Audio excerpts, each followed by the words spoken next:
The thick November fog clung to London like a blanket, its fingers curling around the lamplight, as though even fire did not dare to shine through the darkness too deeply. The streets whispered with the clip-clop of horses and the distant ringing of a bell, but inside the warm rooms of Baker Street, there was a worried feeling far colder than the night outside. I remember very clearly the moment Holmes's eyes narrowed on the strange piece of brass pressed into my hand. It was a key of unusual weight and covered with symbols whose meaning I did not understand. The widow who brought it to our rooms was shaking, not with sadness, but with fear. And in that moment, I knew we had found a mystery made from things darker than just theft or murder. It was a case in which silence itself seemed dangerous, and in which the very air promised secrets that could ruin reputations, fortunes, and maybe even lives. Before we go further into this shadowy story, let me take a moment to speak to you directly. If you find yourself interested in these foggy streets and wish to join Holmes and me on our future journeys, your simple act of subscribing will make sure you stay by our side. A word of encouragement, a shared story, or a sign of approval is to us what tobacco and his violin are to Holmes. Small comforts that help with bigger adventures. Now then, let us turn to the problem at hand, and the dangerous path upon which that widow's key would lead us. It was on a gloomy November afternoon, when the lamps were already lit, though it was barely past 3 o'clock, that I found myself once more at Baker Street, seated before our small fire. The crackle of coal and the smell of Holmes's Persian slipper of tobacco gave some warmth to the gray world outside. The fog pressed close to the window panes, as if it wanted to come in. Its damp fingers left streaks on the glass, and the rattle of wheels in the street below sounded muffled and far away, like the pulse of a city beating under a heavy cloth. Holmes sat across from me, his long, thin body curled in the armchair, his pipe sending out slow spirals of smoke that seemed to rise in step with his thoughts. His eyes were half closed, the lids drooping so heavily that a stranger might have thought he was a man overcome by tiredness. But I, who knew him best, could see in that seeming sleepiness the focus of a hawk, ready to strike. It was in this state that our landlady, Mrs. Hudson, showed into our sitting room, a person who had once caught my attention. The lady was dressed in black for mourning, her veil down, but not so thick that it hid how pale her face was. Her movements showed the hesitation of someone torn between fear and desperate determination. She paused at the doorway, her gloved hands holding a small purse, as though inside it lay some charm for her safety. And when Mrs. Hudson announced her name, Mrs. Margaret Craythorne, Holmes stirred as if a jolt of energy had passed through him. Be so good as to take the chair nearest the fire. Madam, he said in that tone of serious politeness, which always brought comfort to those in distress. You have come to us not out of simple curiosity, but from urgent need. Let us hear at once what weighs so heavily on your spirit. The widow obeyed, lowering herself into the chair with the manner of one whose strength had nearly left her. I noticed the trembling of her veil as she drew a breath, and I admit my own heart was moved by the sight of such clear suffering. With unsteady fingers, she reached into her purse and produced an object which she placed on the small table between Holmes and herself. It was a key, not a normal key for a house or a trunk, but one made of brass, strangely heavy, with cuts at odd angles, and along its shaft ran a series of carved symbols unlike any I had seen. They were not letters, nor did they look like numbers, but rather suggested to my eye a series of special signs or ancient letters, though drawn with the precision of a craftsman rather than the flourish of a mystic. The top of the key was circular, but it was decorated with 3 narrow slits. As though designed to line up with some hidden mechanism, Holmes leaned forward, his gaze sharpening, and took the key between his long fingers. For several moments he turned it in the lamplight, his expression unreadable, before setting it back on the table with the care of a man returning a piece of some ancient relic to its case. "You are wise, Mrs. Craythorne, not to have trusted this to your lawyer or your servants," he said at last. "Tell us how it came into your possession." The widow's voice was low, though steady once she had begun. "It was my husband's," she said. "Sir Alistair Craythorne, as you may know, was taken from me just 2 weeks ago, struck down by a sudden stroke at our home in St. James's Square. In the days after his burial, while I took care of the duties a widow must, I found this key hidden in the lining of a strong-box. No paper came with it, no sign of its purpose. Yet I know by instinct, if not by reason, that it was the cause of his sleepless nights, his secret trips abroad, and the fears that weighed on him in his final months." Holmes pressed his fingertips together. "And why do you believe the matter to be a danger to yourself?" Her gloved hands gripped one another tightly. "Because, sir, since the day I found it, I have been watched. A man lingers at the corner near my home, though when I get close, he pretends to read a newspaper or turns his face away. Twice I have heard footsteps behind me when I went out after dark. Last night, I discovered that my husband's study had been searched, though nothing appeared to have been taken. I do not know what danger follows me, but I feel it drawing nearer with each hour. I beg you, Mr. Holmes, if you will not help me, I believe I shall not see the end of the month." Her words fell with the weight of belief, and I could see that her distress was not imagined, but real. Holmes looked at her intently, his face serious, yet calm. He asked a few brief questions. When exactly the strange events had begun, whether she had told Lestrade or any officer of the police. She had not. And whether Sir Alistair had spoken of friends or letters, she did not know about. To each question, her answers showed little beyond her ignorance of her late husband's business. Holmes rose, paced once around the room, and paused before the fire, his profile outlined by its glow. "There are keys, Mrs. Craythorne," he murmured, "that open no doors of wood or iron, but rather vaults of secrecy, guarded more jealously than any safe. I do not yet know which kind you have brought me, but I am sure it is one of great importance. You must not return alone to St. James's Square tonight. Watson and I shall go with you. Whatever waits within that house, let it not find you undefended." She let out a faint cry of gratitude, rising with trembling self-control. Holmes, with his usual mix of politeness and impatience, assured her that he required no thanks, only her trust in his directions. When at last she left into the fog-filled street, I turned to my companion with the eagerness of one who senses the start of an adventure.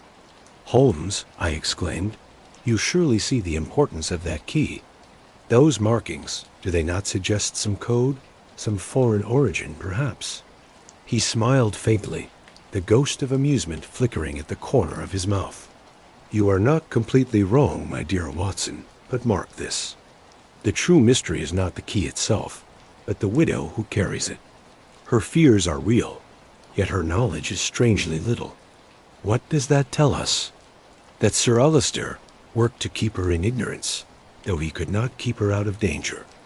We must be quick, for I suspect others are already more informed than she." His words sent a shiver through me, though whether of excitement or dread, I could not tell. Already, I imagined the shadowed townhouse in St. James's Square, its shuttered windows hiding secrets that even death had not silenced. As Holmes drew on his greatcoat, and I got my revolver from its case, the fog outside deepened, and with it my belief that we were about to walk once more into a maze, where every clue was a trap, and every answer was another locked door waiting for the turning of the widow's key dot. Our cab rattled over the glistening stones of Piccadilly, the horses' hooves striking sparks against the damp surface, while the city loomed around us in layers of mist and lamplight.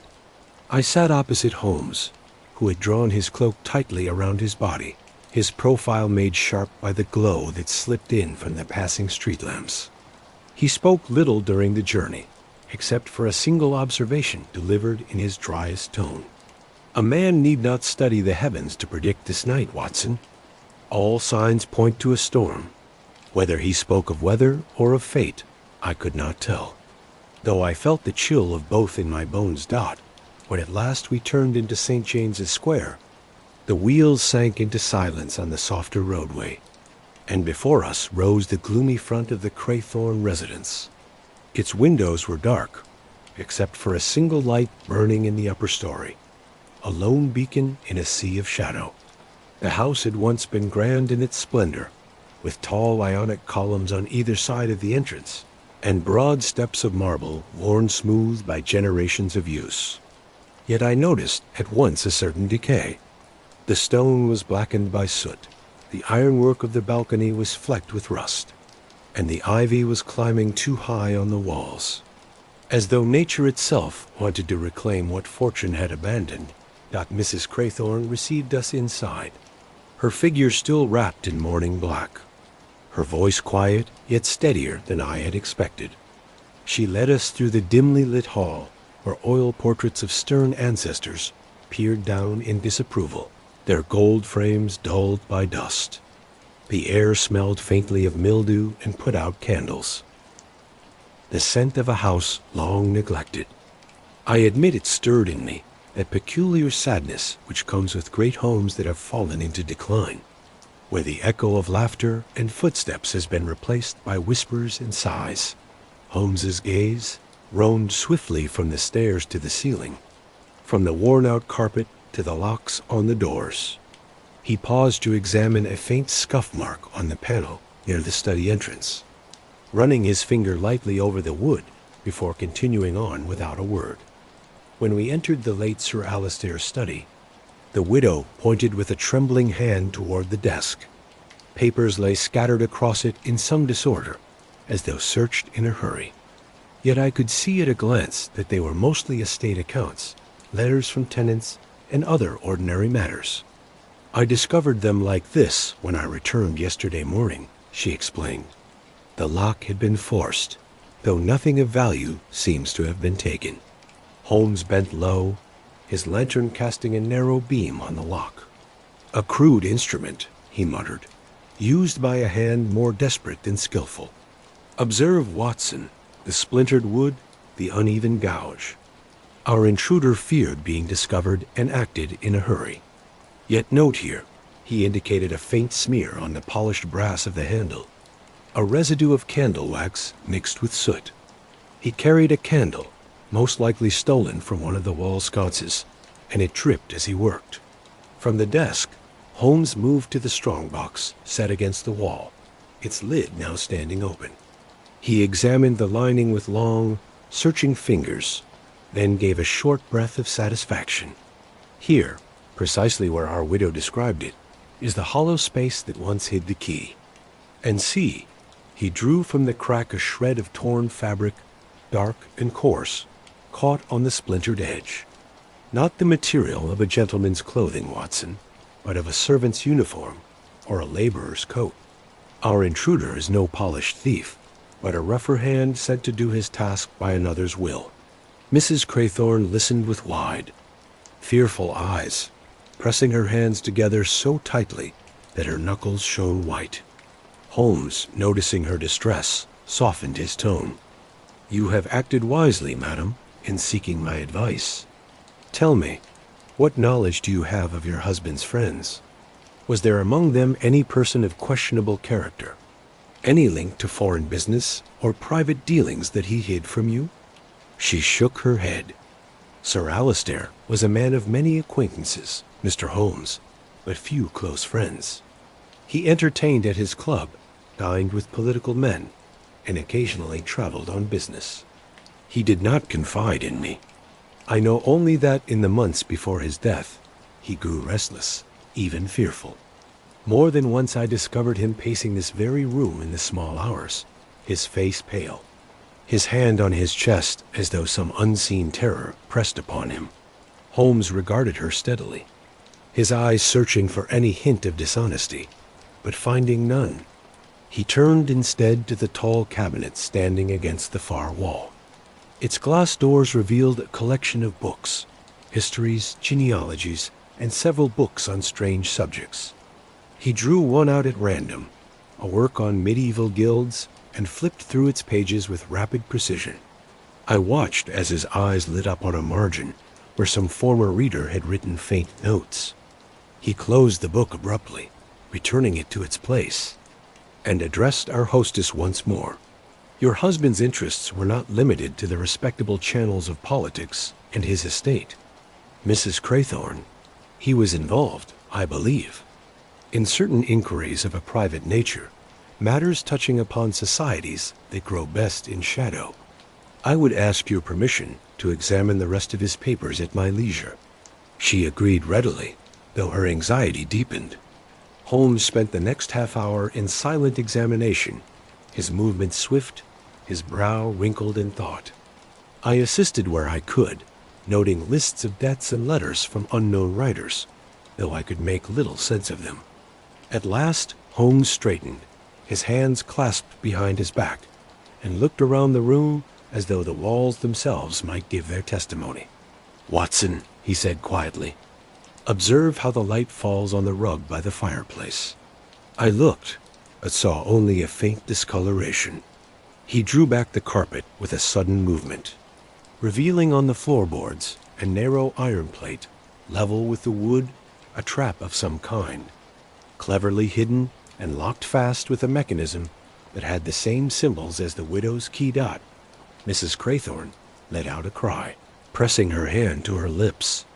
"You see, madam," said Holmes gravely, "your husband was the guardian of secrets greater than you imagined. What lies beneath may prove to be the heart of this mystery, and your key the instrument to unlock it. Yet we dare not act in a hurry. The house is watched, of that I am certain, and to meddle tonight would be to invite violence." At his words, a sudden sound broke upon our ears, the creak of a board in the passage outside, followed by the soft rustle of fabric. Holmes was across the room in an instant, flinging open the door, but the corridor lay empty, except for the flickering shadow of a lamp. Still, the echo of retreating steps carried faintly through the house, and I knew we were not alone. Holmes closed the door and turned to us, his expression more severe than I had yet seen it that evening. "There are eyes on us, Watson. Whoever seeks the widow's key has already entered these walls. Tonight we must remain watchful, for I fear this house in St. James's Square has not shown us the last of its ghosts." The fire crackled low. The lamplight wavered, and in that dim room, heavy with secrets, I felt the first true weight of the danger into which we had stepped. The night pressed in on us as we left the house in St. James's Square. The widow remained inside under the protection of her servants, while Holmes and I took our leave by the front steps. The cab we had hired earlier still waited on the corner, its driver hunched in his seat against the damp chill. Holmes, however, raised a hand to stop me as I started toward it. "Not yet, Watson," he murmured. "The air is heavy with watchers. Let us walk."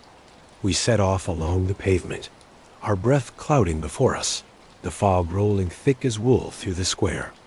The lamps glowed only as pale circles suspended in the gloom, and the sound of our footsteps was muffled, as though the world itself were listening. I felt that strange mixture of excitement and fear which always came with our ventures into danger, when each shadow might hide an enemy, and each sound might mean discovery. Holmes strode at a measured pace, his gaze darting from time to time to the darker alleys that branched from our path. At first, I noticed nothing unusual, yet soon my ear caught the faintest echo, a step too steady, too deliberate, trailing behind us at a distance. When we paused, it paused. When we moved on, it resumed. The rhythm of being followed could not be mistaken. "You hear it, too," I whispered. Holmes gave the slightest nod. "There is more than one," he said softly. "Two men at least. Keep your revolver ready, though do not draw it unless I give the word." We quickened our pace, turning down Pall Mall and then into a narrower street where the fog pressed even closer, clinging to the iron railings and the stones beneath our feet. The sound of pursuit grew bolder, the steps no longer muffled, but ringing clearly in the stillness. My heart beat faster, and my hand slipped into my coat pocket, where the cold steel of my weapon offered some comfort at length. Holmes stopped abruptly before a narrow alleyway that opened like a throat between two tall houses. Without a word, he grabbed my arm and pulled me into its depths.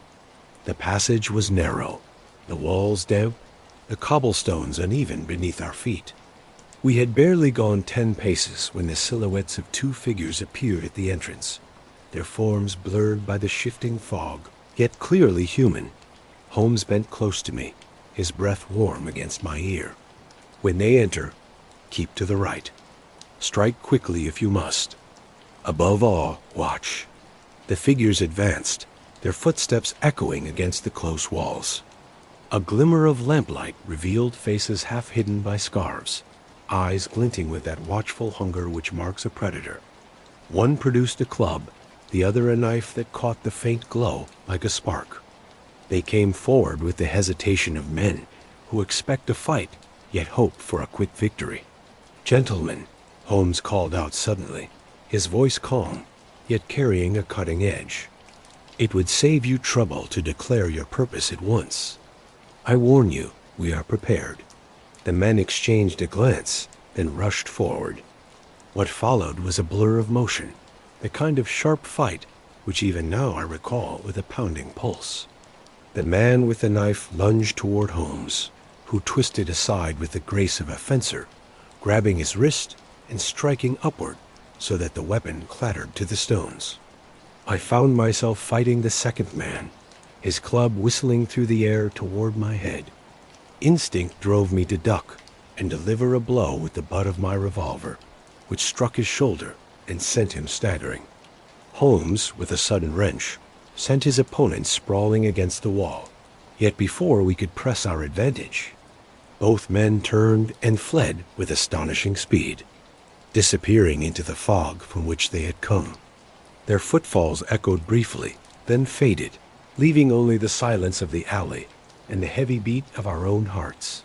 I straightened, breathless, my revolver still in hand. "By Jove, Holmes, what do you make of it? Mere street thugs would not flee so easily, nor attack in silence without asking for a purse or a watch." "Precisely," he replied, brushing dust from his sleeve as though nothing more serious had happened. "They came not for our possessions, Watson, but to test our strength, perhaps to warn us from meddling further. Their retreat was planned, not panicked. We shall see them again." We emerged from the alley, the fog swirling about us like a curtain drawing close on the scene.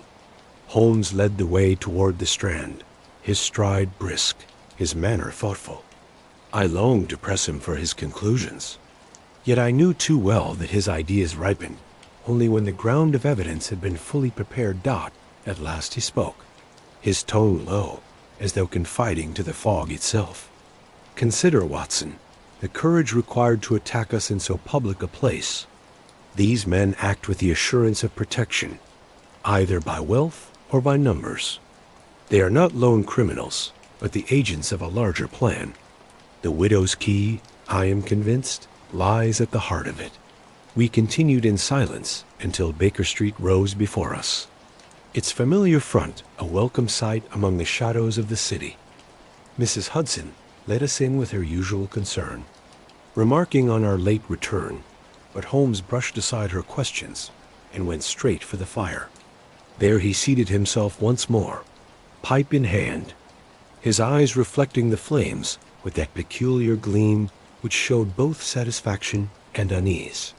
"You observed, Watson, the symbol on the knife's handle?" he asked suddenly. I started. I confess I did not. The struggle occupied me fully. A small crest, crudely carved, yet suggesting a mask. A half-face, as though veiled. It is no common decoration. Mark it well, for we shall see it again. Tonight has given us confirmation of what I suspected, that, Sir Alistair's business entangled him with a society that avoids the light, and whose reach extends into the very streets we walk. The fire crackled softly, casting long shadows on the walls, and I felt the chill of that fog-bound fight linger in my blood. Outside, the wheels of cabs rattled faintly past, indifferent to the drama unfolding in the hearts of those few who knew the secret weight of the widow's key. Holmes sat motionless, a figure carved from thought and shadow, while I, weary from the night's efforts, could only wonder what deeper dangers awaited us in the days to come. The following morning dawned bleak and colorless, the fog not so much lifting as spreading itself thinner across the city, seeping into every crack like a stubborn sickness. I was woken early by Holmes's brisk call, and when I entered our sitting room, I found him already holding a neat packet of documents tied with string, their surfaces faintly dusty, as though taken from long neglect. He had lit both lamps despite the hour, the glow falling on his sharp features and giving his expression a strange mix of intensity and scorn. "Observe. Watson," he said, thrusting one of the papers toward me. "These were delivered by a special messenger not half an hour ago in answer to a question I sent before we left Baker Street last evening. They are the ledgers of Sir Alistair Craythorne, held by his lawyer in Chancery Lane. I convinced the man to surrender them for my inspection, though he gave them up only with protest, which in itself tells us much." I seated myself opposite him and examined the ledger. It was a thick book, its leather cover stained with age, its pages dense with figures written in a hand so precise that each number stood like a soldier on parade. At first glance, the entries seemed like nothing more than the ordinary details of an estate: rents received, payments to servants, bills for wines and food, the endless stream of duties that flow through the household of a gentleman. Yet, as I read more closely, strange things appeared. Payments to obscure companies with no reputation, transfers of money to unnamed people abroad, and repeated withdrawals of gold in amounts just small enough not to raise suspicion at any bank. Holmes paced as I read, his hands clasped behind his back, his voice breaking out in sudden bursts of analysis. "Do you see, Watson, the pattern hidden in these columns? It is the very perfection of cunning. The sums are never identical, the dates never so regular as to show a routine. Yet they all lead to one purpose: to drain Sir Alistair's fortune into a channel whose end is well hidden. He was no fool, and yet even the smartest men are vulnerable when bound by chains of secrecy." I frowned over the figures, struggling to connect them. "But for what reason, Holmes? These sums are large, yet spread out. Was he blackmailed? Did he gamble or engage in some unhealthy activity?" "Blackmail, perhaps, though not of the common kind," Holmes replied. He plucked the book from my hands and pointed to a series of notes in the margin, written in a different ink, slanted and hurried. "See here, the letters V's appearing again and again. They are not the initials of tradesmen, nor a code for accounting. I suspect they stand for a group Watson, a society or organization whose very name must be hidden." He turned to the accompanying letters, a stack of them tied with a ribbon. One after another, he read them, his long fingers flicking through the pages with a scornful energy. Here, from a Mr. Elijah Mortlake, an unknown lawyer, yet his tone is that of one addressing a master. He refers to obligations to the circle and the continuation of discretion. Another, unsigned, written in a hand clearly disguised, demands a payment of 300 guineas to an address in Dover and threatens exposure of the chamber should payment fail. Exposure of the chamber. There is a phrase heavy with menace. The fire hissed softly in the grate, casting its faint warmth against the damp chill that still clung to the room. As Holmes spoke, I felt a shadow deepen around the name of Sir Alistair Craythorne, as though each new discovery added another layer to the darkness covering his memory. What kind of society could blackmail a baronet of long standing and force him to secrecy, even to death? Holmes at last stopped his reading and stood motionless, his gaze fixed on the smoke curling from his pipe. "Watson," he said in a voice lower than usual, "I have encountered many strange and terrible groups in this city. Lodges that pretend to be clubs, brotherhoods that call themselves charities, while hiding vice and cruelty. Yet here I see the work of something even more sneaky. The widow's key, the secret chamber beneath his study, the masked symbol on the knife, all are parts of a single plan. We are on the track of a society whose very name is a whisper, hidden beneath the veil of respectability." At that moment, a knock came at the door, brisk and commanding. Mrs. Hudson showed in a clerk, a pale young man with ink-stained fingers, who carried a sealed envelope. He delivered it with a bow and left at once. Holmes broke the seal and scanned the contents. His eyes gleamed with sudden fire. "It is from Mortlake himself," he exclaimed. "He requests a meeting this afternoon at his rooms in Lincoln's Inn, concerning the affairs of the late Sir Alistair. Note, however, the hour, 4 o'clock precisely, when the fog is heaviest and the streets most crowded. And mark his phrase, 'I urge upon you the gravity of discretion, for dangers await those who pry where the veil is drawn.' The man gives himself away with his very words." I felt a chill despite the fire. "Holmes, is it wise to attend such a meeting? If this Mortlake is mixed up with the society you suspect, might it not be a trap?" He smiled thinly, that grim smile which always announced his determination. "A trap, my dear Watson, is of use only when walks blindly into it. We shall go with our eyes wide open.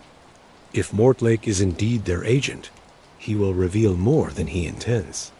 If he is innocent, his fear will guide us still further. In either case, the ledger has already spoken. We require only the voice to confirm what the numbers imply." The rest of the day passed in restless waiting. Holmes busied himself with chemical experiments, distilling a strong-smelling fluid that filled the room with acid fumes. Yet I knew his thoughts were elsewhere. For myself, I could not shake the image of that hidden iron plate in the floor of Sir Alistair's study, nor the idea that beneath it lay some hidden vault of documents or treasures guarded by the key. The phrase from the anonymous letter, "exposure of the chamber," rang in my ears like a tolling bell dot at the appointed hour we set out.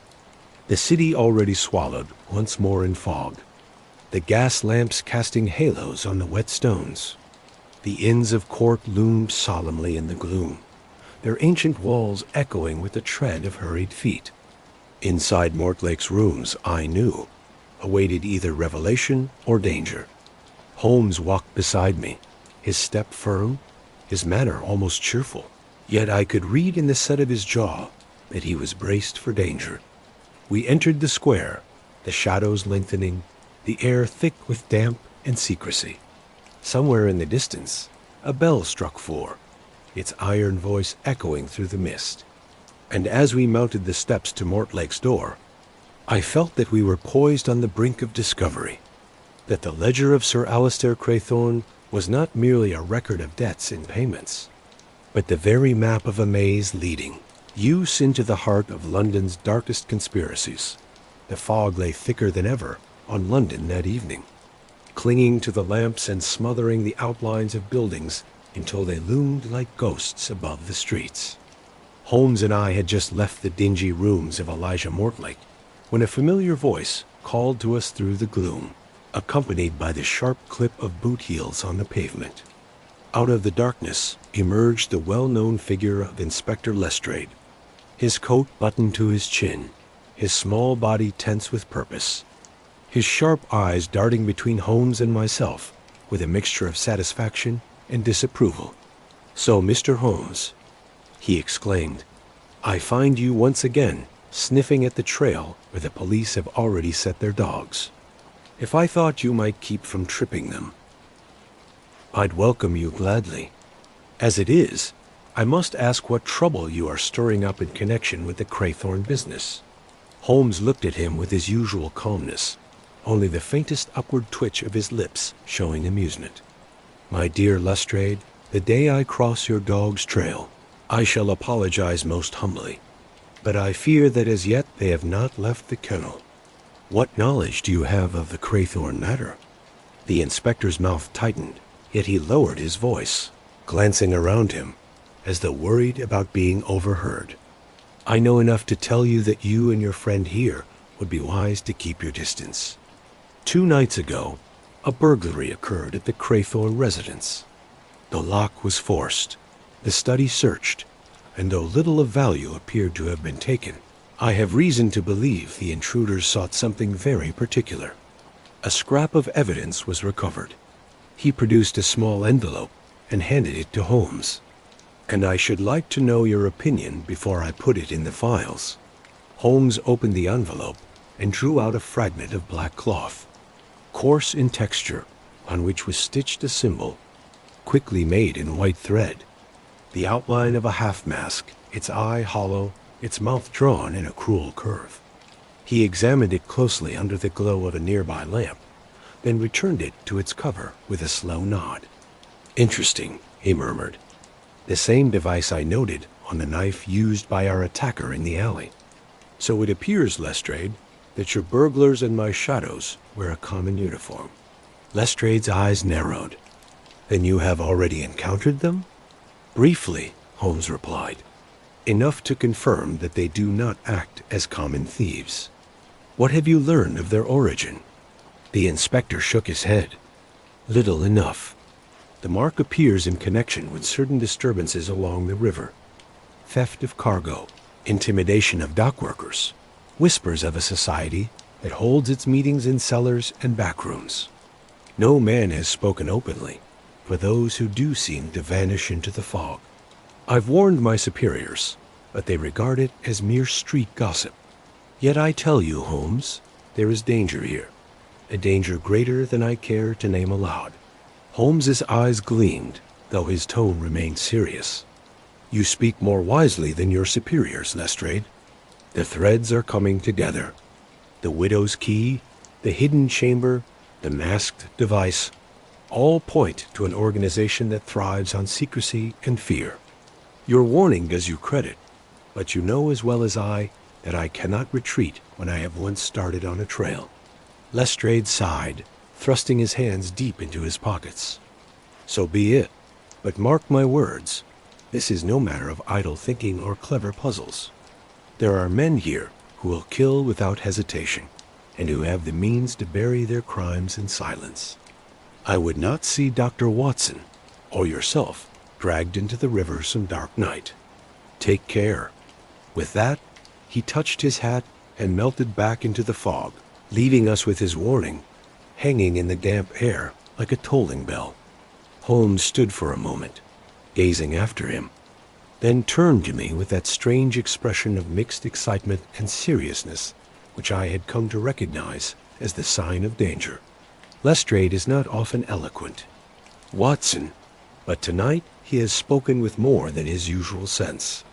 The men we pursue are indeed ruthless, yet in that lies our advantage. They will act, and by their actions, they will give themselves away. Did you notice how the inspector handled the matter? He suspects, yet he lacks proof. We must provide the proof he cannot obtain. We hailed a cab and returned toward Baker Street. As we rattled through the fog, Holmes sat silent, his hands pressed together, his eyes fixed on some vision of the case that only he could see. I ventured at last to ask, "Do you have faith in Lestrade's warning?" "Faith, yes, but not fear," he answered. "He has glimpsed the shadow, but not the form. We, however, have already crossed swords with it. The hour approaches when we must test the widow's key on that chamber beneath the study. There lies the truth, Watson, and perhaps the danger Lestrade so rightly fears. That night, I found sleep hard to come by. The image of the half-mask haunted my thoughts, sneering through the darkness, its silent mouth promising trouble. The city itself seemed to be brooding. the fog thickening until even the familiar outlines of Baker Street took on the appearance of a dream. Yet through all my unease, there burned the steady belief that Holmes's hand would guide us through, as it always had, until light was brought where darkness ruled. When morning came, pale and joyless, Holmes announced his intention of returning at once to St. James's Square. "We must press while the iron is hot," he declared. "Our enemies will not pause, and every hour increases the widow's danger. Bring your revolver, Watson. By tonight, I hope we shall have opened the chamber, and with it, the secret for which men have already risked their lives." And so, with Lestrade's warning fresh in our ears, we prepared ourselves for what promised to be the most decisive step yet in the affair of the Widow's Key. That night, as the fog wrapped London in its damp hug and the bells of the city rang the 11th hour, Holmes and I kept watch at Baker Street. The fire glowed low in the grate, casting red embers on the hearth, while Holmes sat in his armchair, every sense sharpened as though waiting for an enemy long expected. The Widow's Key lay on the table between us, gleaming faintly in the lamplight, a silent symbol of the secret it guarded. "I expect a visitor, Watson," Holmes said quietly, his gaze never leaving the door. "We are too deeply involved in this case for our enemies to remain idle. When men guard their secrets with violence, they seldom wait for their enemies to uncover them. They prefer to strike first." I checked my revolver. The cold steel was both a comfort and a reminder of the danger we faced. Outside, the city was muffled, the usual rattle of carriages hushed by the heavy mist, the night air pressing close with a heavy silence. At times I thought I heard the faint scrape of a boot in the street below, or the distant murmur of a voice quickly silenced. But each sound faded before I could be certain. The hours crept on until the clock marked midnight. Then came a sound that froze my blood, a faint tap at the window pane, as though a finger had rapped against the glass. Holmes's eyes gleamed. Without a word, he rose, crossed the room in 3 noiseless strides, and drew back the curtain. For an instant, I glimpsed the outline of a man on the sill, his features hidden by a mask, his hand raised with a dagger glinting in the LAMPLIGHT dot in a flash. Holmes flung the window wide and seized the intruder's wrist with a grip of iron. The man let out a muffled curse, struggling fiercely, but Holmes twisted with sudden force, sending the dagger clattering to the floor. Together, we hauled him into the room, where he landed heavily on the carpet.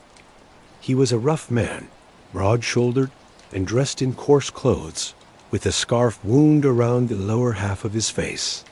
Holmes tore it aside, revealing a mouth twisted in defiance, eyes burning with hatred. For a moment he glared at us like a trapped animal, then tried to rise, but I aimed my revolver at his chest and told him to remain still. "You have chosen a dangerous task," Holmes said coldly. "To scale the walls of Baker Street and attempt murder under my very roof shows both desperation and a command. Speak quickly, sir.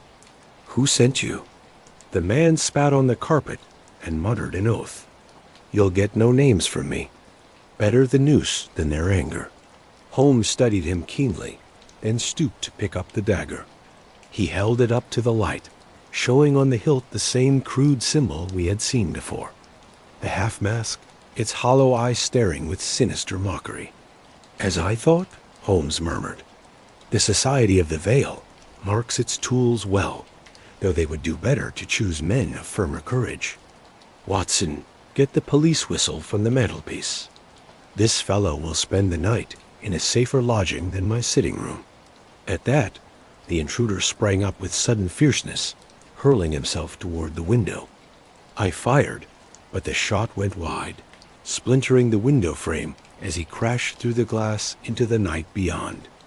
By the time Holmes and I leaned out into the fog, he was gone, vanished into the swirling mist with a speed that made pursuit impossible. Only the echo of retreating footsteps and the trickle of blood on the sill showed he had been there. Holmes closed the window with deliberate calm, ignoring the shattered glass. "He will not go far in that condition," he said. "Yet his escape is of less importance than his visit. We have drawn their fire, Watson. It is a sure sign that we stand on the edge of discovery." I was still trembling with the excitement of the struggle, my mind filled with images of masked men and hidden societies. "But what does it mean, Holmes? Why risk such a bold attack merely to silence us?" "Because, my dear fellow, we are nearer to the truth than they dare allow. The widow's key is their dread. It opens not merely a chamber beneath Sir Alistair's study, but a vault of knowledge that could unmask their whole society. Tonight's visit confirms it." He sank back into his chair, fingers steepled, eyes half closed as though in thought. "There is a method in their madness, Watson. To strike at me here was to declare open war. Very well, we shall answer in kind. Tomorrow we return to St. James's Square and use the key. The chamber must be revealed, whatever lies within." The rest of the night passed in uneasy silence. I bandaged the small cut on Holmes's hand, where the intruder's dagger had grazed him, though he dismissed it with typical lack of concern. Dawn crept pale and reluctant across the rooftops, filtering through the broken pane, and I knew that with its light would come a new stage of our adventure.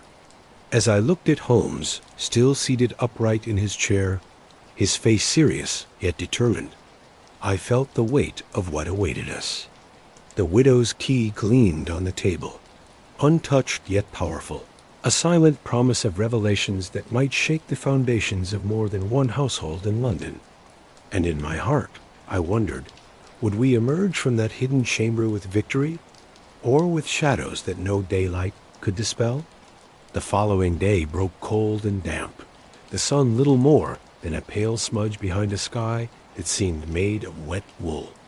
Holmes was unusually restless throughout the morning, pacing our sitting room with long strides, pausing only to peer into the street through the cracked pane where the midnight intruder had left his mark. He barely touched his breakfast, and though his violin lay across the chair arm, he did not lift it. His whole being seemed focused on a single goal, and I knew better than to interrupt the workings of that powerful mind. At last he turned to me. "Watson, the hour has come. Bring your revolver and see that it is loaded. We go now to St. James's Square. The widow's key must be tested." The cab ride was silent, except for the dull rattle of wheels and the driver's muttered curses at the fog, which, though thinner than the night before, still clung stubbornly to the air. When we reached the Craythorne residence, Mrs. Craythorne herself let us in, her expression worn with sleeplessness. She seemed relieved, almost desperately so, at our return. "Mr. Holmes," she whispered, "I've heard noises in the walls these past nights, as though footsteps crept within them. I fear the house is haunted by more than memory." Holmes tilted his head gravely. "Not haunted, madam, but watched. You must remain strong, for what we are about to discover will require all your courage." We went at once to the study. The fire burned low in the grate, its faint warmth not enough to drive away the chill that seemed to come from the very stones. Holmes knelt on the floor and brushed aside the rug, showing once more the iron plate decorated with symbols identical to those on the key. For a moment he examined the lock, tracing it lightly with his fingers, then produced the key from his pocket. "Stand ready, Watson," he said, his tone as calm as though he spoke of nothing more dangerous than lighting a cigar. "What lies beneath may be guarded, whether by a machine or by men." The key slid into the lock with a sound that seemed unnaturally loud in the stillness of the room. Holmes turned it slowly, and with a deep metallic groan, the plate lifted, revealing a narrow flight of steps leading down into darkness. A breath of air rose from below, cold and tinged with the unmistakable odor of mildew and damp stone, mixed with a faint trace of oil and iron. Holmes lit a lantern and led the way. The steps brought us into a vaulted chamber beneath the house, its walls lined with shelves on which lay rows of books bound in black leather, their spines unmarked. In the center stood a table on which rested a great ledger, open as though waiting for the hand of a clerk. Around the chamber hung heavy curtains, their folds hiding alcoves and corners, while on the wall opposite the stairs hung a painted symbol, the same half-masked device. Rendered here in crimson on a black background. Mrs. Craythorne gasped and clutched my arm. "What is this place?" Holmes moved among the shelves with quick, searching glances, his lantern throwing monstrous shadows across the walls. He lifted one of the books, opened it, and showed page after page of names written in neat columns, each with dates and amounts of money. "A register," he said grimly. "A record of those who have paid, or been paid, for silence. The Society of the Veil, Watson. Here is their very heart." As he spoke, a sudden sound broke the stillness, a faint rustle, followed by the scrape of leather on stone. From behind one of the curtains stepped a figure, cloaked and masked, then another and another, until 4 men stood before us, their faces hidden, their movements deliberate. One raised a hand. "You have trespassed where none may tread," came a voice, low and harsh. "Leave now, and the widow may yet be spared. Persist, and you will join her husband beneath the veil." Holmes did not move. His lantern cast its light full on them, revealing gloved hands, the glint of steel, the cruel curve of their masks. He drew himself to his full height, his voice cutting through the chamber with a clarity that startled even me. "Gentlemen, your veil is already torn. We have your records, your emblem, your threats. The law will follow where we lead, and your shadows cannot forever hide your crimes." For a moment, silence ruled, broken only by the hiss of a lamp. Then the leader made a sharp gesture, and the masked men advanced a step. I raised my revolver, my heart pounding. Mrs. Craythorne clung to me, her breath quick with terror. Yet Holmes, with perfect composure, replaced the ledger on the table and stepped back toward the stairs. "Not tonight, Watson," he murmured. "We have seen enough. To fight here would be foolish. Our task is not to win a battle in a cellar, but to drag their secrets into the light of day." With that, he turned and went up swiftly. I followed close behind with Mrs. Craythorne in tow. The masked men did not pursue. They merely stood in their shadowed chamber, silent as statues, the emblem on the wall watching us with its hollow eye. Back in the study, Holmes replaced the rug over the iron plate and put out the lantern. His face was pale but determined. "Now we know the truth, Watson. Sir Alistair Craythorne was not the victim of random fear, but the servant, or perhaps the prisoner, of a society that thrives on silence and corruption. The widow's key has opened more than a chamber. It has opened a door into the very underworld of London." Mrs. Craythorne sank into a chair, trembling. "What will become of me, Mr. Holmes? If they killed my husband, will they not kill me as well?" Holmes laid a hand gently on hers. "You are under my protection, madam. They will not succeed, but the road ahead will be dangerous. We must move swiftly and with care." As we left the Craythorne house that night, the fog seemed thicker than ever, wrapping us in its damp cloak, muffling every sound. Holmes walked beside me in silence, his features set in grim determination. I knew that in the days to come, the Society of the Veil would not rest, and that the battle between light and shadow had only just begun. The city lay hushed in the gray silence that comes before the day, when Holmes woke me from a troubled sleep. His hand on my shoulder was firm, his voice low but urgent. "Up, Watson. A message has come. The river gives up its secrets at dawn, and we must be there when it speaks." I dressed quickly and followed him into the chilly street. The cab took us through lanes still covered in mist, where the gas lamps flickered like tired guards, and the rare person on the street moved with hunched shoulders against the damp. Our destination was the riverbank near Blackfriars, where the Thames flowed wide and slow, its surface veiled with drifting fog. The great city was waking up above it, yet down by the river there was only the slow lap of water and the occasional cry of a gull wheeling out of the fog. A group of policemen stood on the dock, their raincoats gleaming with dew. Inspector Lestrade awaited us, his face more drawn than usual, his small eyes watchful.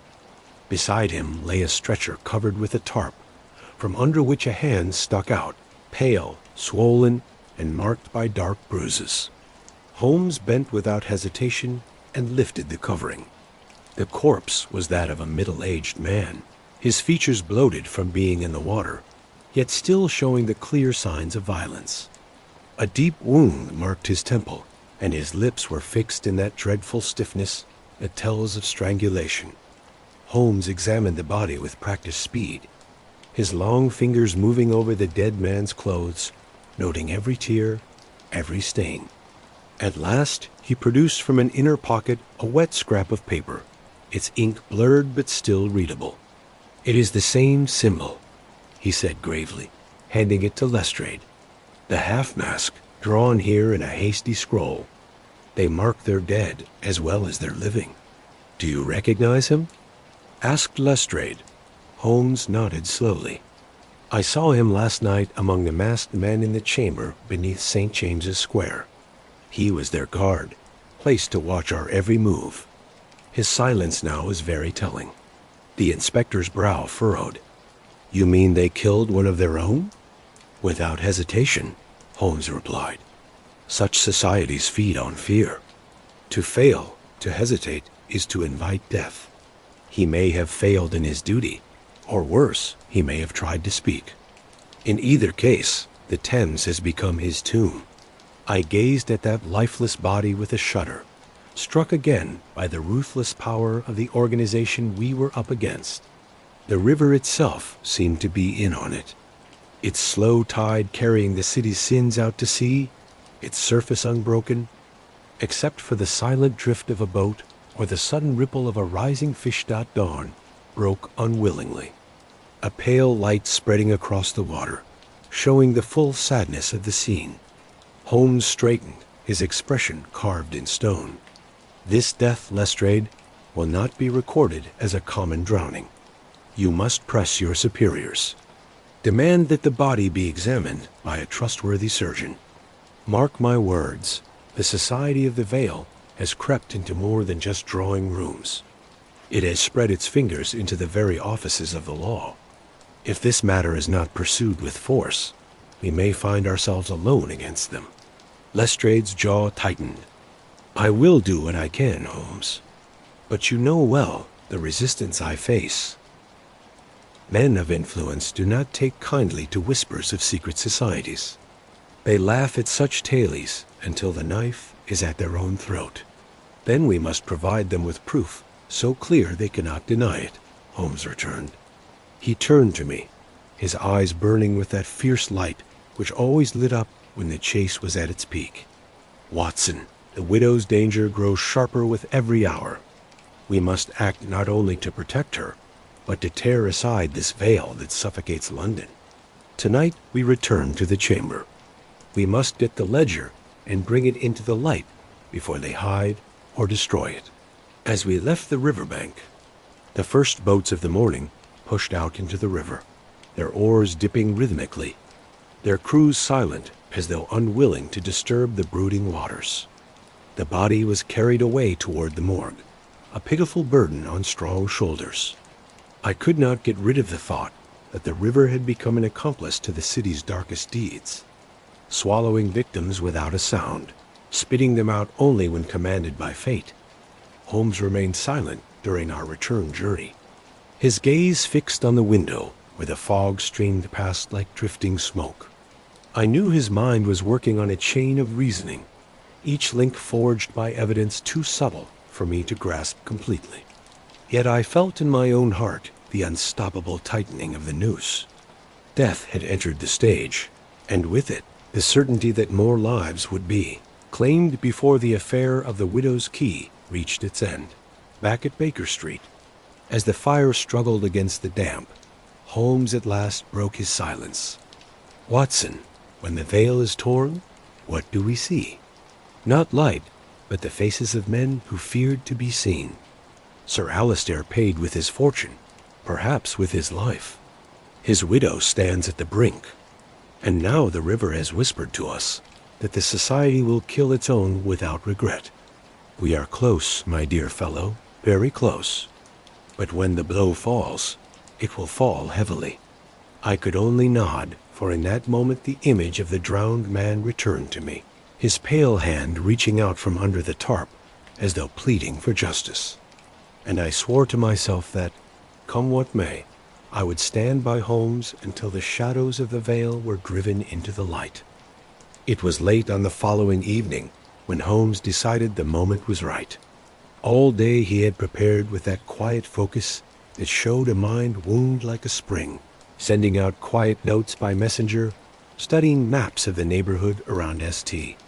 James's Square, and even having a brief whispered conversation with Lestrade, who came to Baker Street under the cover of dusk. The inspector left looking serious, but with the air of a man who had at last entrusted his hopes to a sharper mind. When the hour arrived, we set out once more for the Craythorne residence.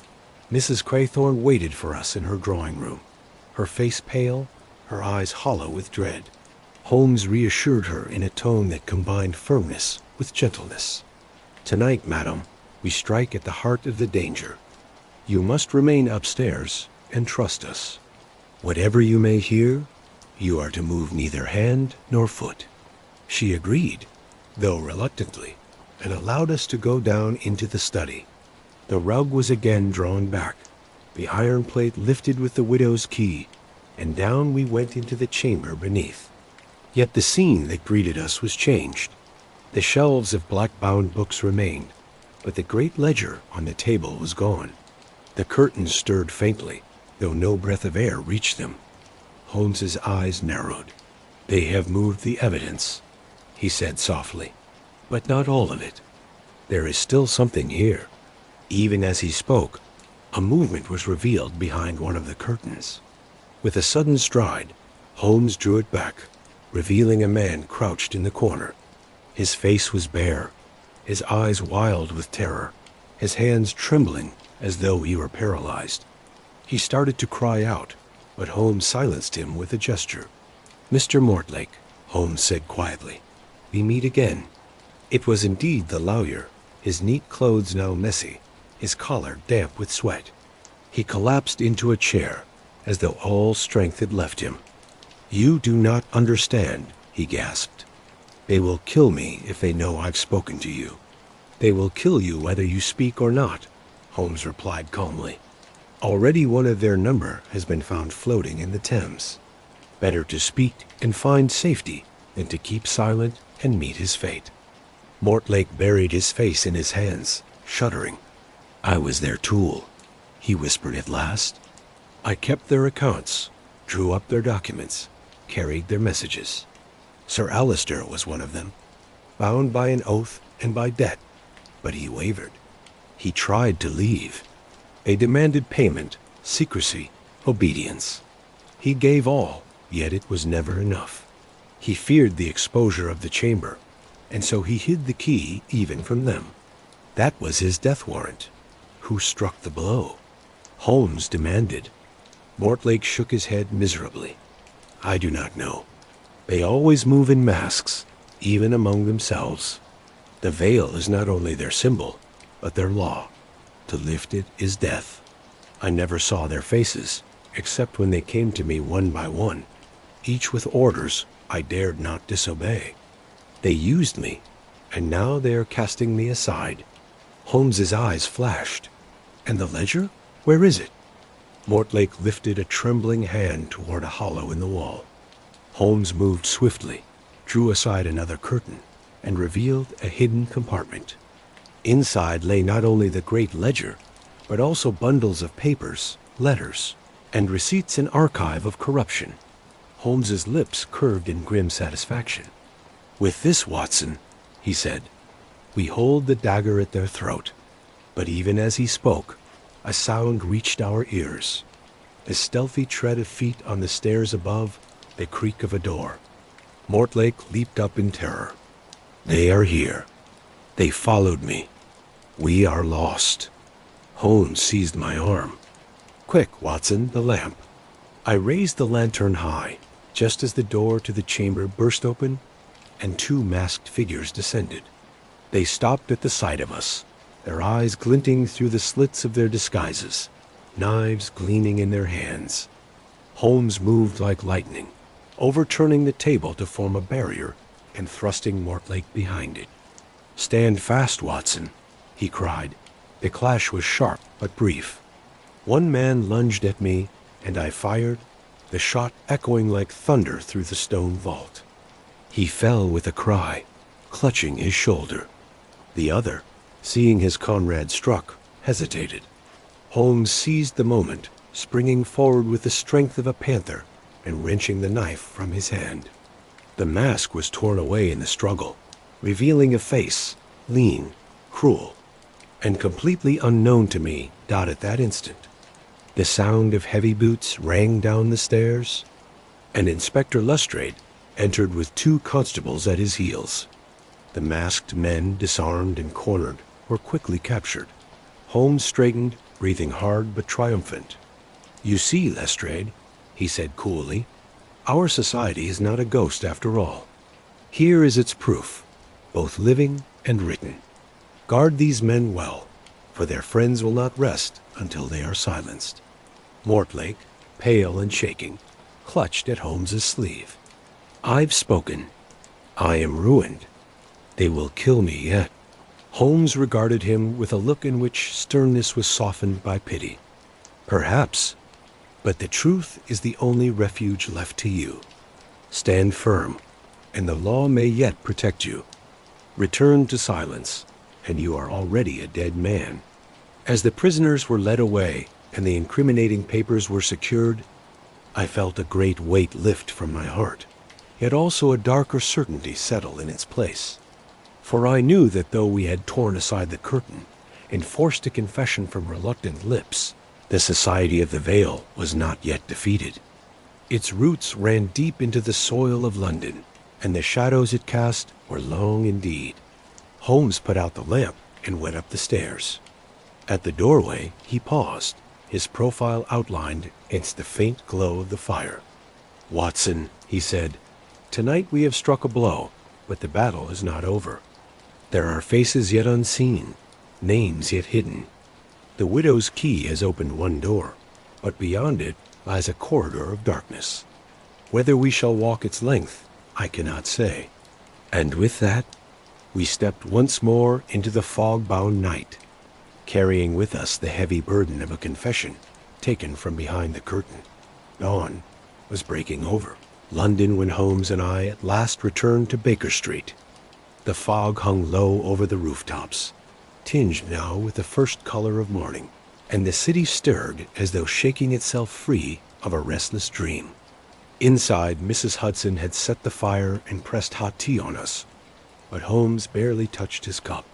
He sat hunched in his chair, eyes half closed, long fingers pressed together, his whole body vibrating with the tension of one who has borne the full weight of a storm, but will not yet release himself from its grip. On the table lay the fruits of our night's labor, the ledger and its accompanying stack of papers, grim evidence of the Society of the Veil. Lestrade had taken the prisoners into custody and promised to bring the matter before his superiors without delay. Yet Holmes remained unsatisfied. He knew too well how quickly the powerful might move to cover up inconvenient truths.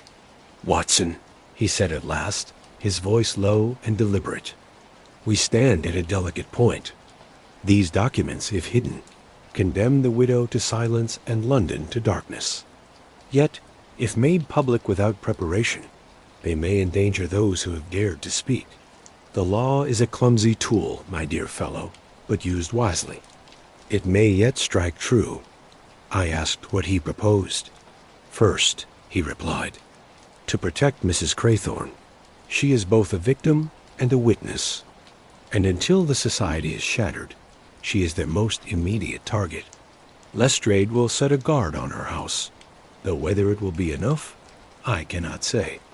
Second, to ensure that the contents of these ledgers are not so easily buried, I have already sent copies of the most damning entries to men of integrity in the press, whose discretion I can trust until the moment is right. If one voice is silenced, another will rise. His words reassured me, though I admit the shadow of dread still hung heavy on my spirit. The memory of masked men, of corpses pulled from the Thames, of whispered oaths in the chamber beneath the house, all seemed too vast a darkness to be cleared away by mere ink on a page. Yet I had seen often enough how Holmes's unbending reason could scatter illusions more powerful than swords. Later that day, Lestrade himself called at Baker Street. His usually brisk manner was weighed down with tiredness, but there was a glimmer of satisfaction in his eyes. "We've questioned the prisoners," he said. "They'll admit nothing, of course, but the papers you recovered will be enough to hold them. There'll be others still at large, yet we have proof now that cannot be denied. I'll not pretend it will be easy, Holmes, but the police are moving at last." Holmes tilted his head. "You have done well, Lestrade. Guard those papers as you would your life, for the men behind this society will stop at nothing to get them back. Do not trust every hand that reaches for them, no matter how fancy the sleeve." When the inspector had gone, Holmes turned to me with that rare softness which he reserved for moments when the mask of logic could briefly be set aside. "Watson, there are victories which leave no triumph, only the knowledge that the darkness has been pushed back a little for a little while. This is one. We called on Mrs. Craythorne that evening. She received us in her drawing room, her mourning clothes still heavy on her, yet I thought there was a new steadiness in her posture. She clasped Holmes's hand with a passion that spoke of gratitude beyond words. "You have saved me, Mr. Holmes," she whispered. "Though my nights may still be shadowed, I no longer feel utterly alone." Holmes bowed gravely. "Madam, I've merely placed you on a path where the truth may protect you. Whether justice will walk beside you remains to be seen." We left her with a guard stationed at her door, and as we stepped once more into the London fog, I felt an odd calm come over me. The danger had not vanished, yet it no longer pressed so close upon us. There was breathing space now, a break in which the city itself seemed to exhale. That night, as I set down these words, I reflected on the strange course of the affair. It had begun with a key simple, heavy, silent, and unfolded into a maze of secrecy and blood. It had drawn us into conflict with a society that thrived on silence and fear, and though we had struck a blow against it, I could not believe we had destroyed it completely. Somewhere in the fog of London, behind the closed doors of great houses and the darkened rooms of taverns, the veil still lingered. Holmes, however, seemed content. As he stretched on the couch, pipe in hand, a faint smile touched his lips. "You see, Watson, the world is full of keys and doors. Some we open with ease, others resist us stubbornly. But even the most stubborn lock yields to the right hand and the right mind. The widow's key was such a lock, and though what it opened was not pleasant, it was necessary. Remember that." He closed his eyes, and the smoke from his pipe curled upward, dissolving into the air like the last remnants of a shadow. I sat watching him, the firelight flickering on his sharp features, and thought once more of the widow who had come to us trembling with fear, of the river that had given up its dead, of the chamber hidden beneath the stones of St. James's Square. The affair had ended, yet its echoes would long remain. For myself, I could only marvel again at the strange destiny that bound me to this man, this master of reason, who walked without flinching through the darkest corners of London, scattering secrets as the dawn scatters fog. And so I closed this account, happy in the knowledge that for this time at least, the shadows had been cleared away. The end.